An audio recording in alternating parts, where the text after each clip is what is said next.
The best, if not the only good thing to come out of 2022 was Puss in Boots and the Last Wish. I think it's Puss in Boots and the Last Wish and not just Puss in Boots the Last Wish. I'm not entirely sure, and I am not going to fact check it for you guys because I don't know, I'm not going to. I saw trailers for this movie, didn't give a shit about it because why the fuck would I?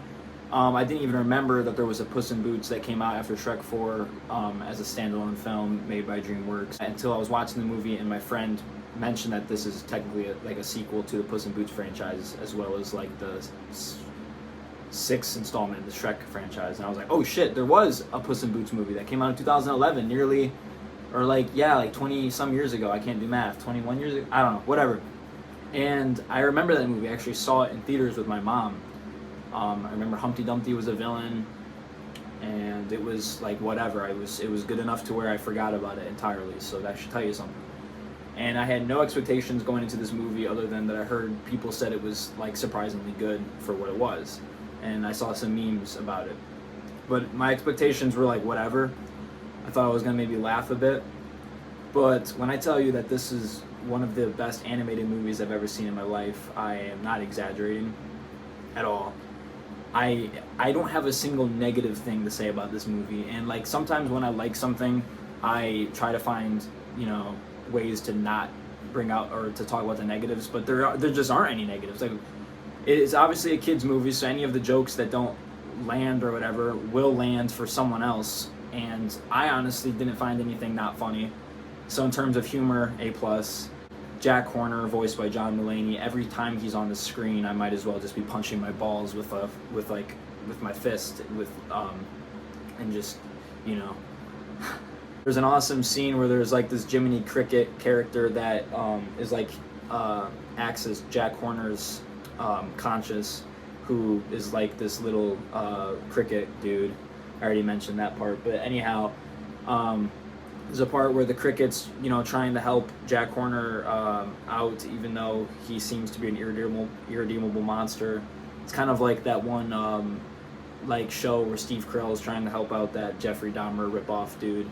Like he's trying to be his therapist or whatever, and he just realizes that Jack Horner has no soul and has no reason for being evil, and Jack just flicks him off his shoulder, and I think that's awesome because this movie does have villains that are redeemable, so it's nice that they throw in a villain that absolutely is just horrible for no reason at all. The animation alone, so the humor alone, carried the film, the humor and just the general Shrekness of it all.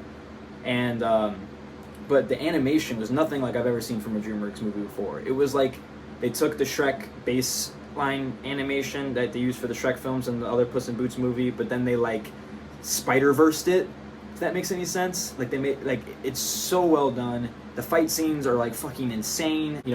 If I had no brain cells whatsoever and I was watching the film, I would have fun just looking at all the colors being splashed into my face. So, but the real reason why this movie is so great is not just because it looks good or because it's funny or because there's a part where Shrek and Donkey and Puss are on a bridge singing in a flashback part. What's the matter?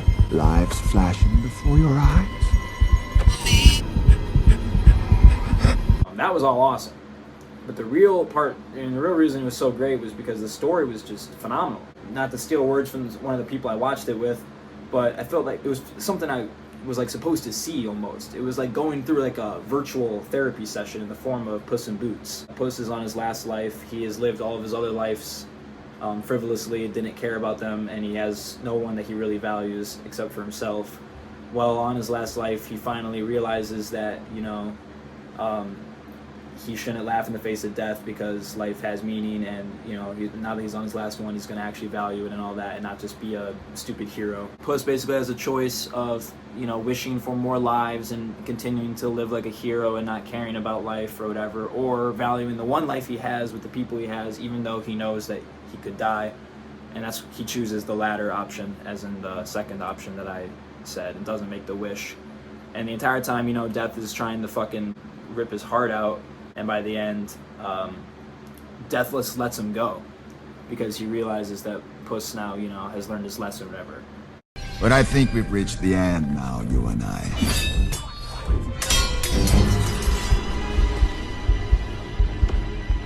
Pick it up.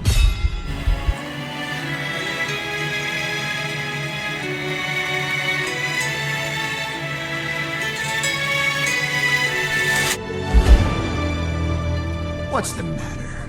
Lives flashing before your eyes? No, I'm done running. Badass.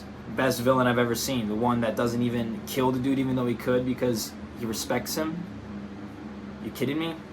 My balls dropped finally from watching this movie.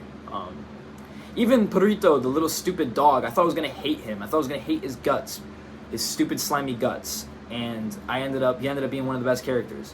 Every character was great.